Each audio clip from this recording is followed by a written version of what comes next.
ስለዚህ የኔ መምጣት አስጨናቂ ነበረ ቤት ውስጥ። ልክ እንደዛ ቀጥማት ይሆን እንግዲህ ያሁን ልጆች እኮ ሆስፒታል ነው የሚወለዱት፣ እኛ ቤት ውስጥ ማርያም ማርያም ማርያም ማርያም እየተጠራች ሰፈር ውስጥ የሚያዋልዱ አንድ ትልቅ እናት ይመጣሉ።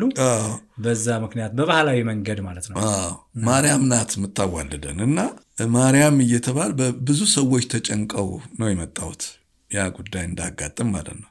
ስለዚህ ተጨንቀው ስለነበረ ስወለድ አሸብር ያሉኛል።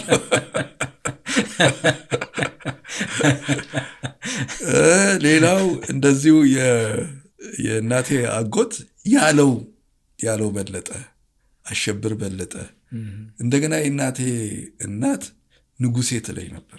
ጆኒ ምናምን በዮሐንስ ጆኒ ነው የምታወቅ የነበረው ሰፈር ውስጥ። አሁን ሳሪስ አካባቢ እንደዛ ነው። ሁሉም ስሞች አልመጣልህ አሉኝ። እንደዛ ነበር።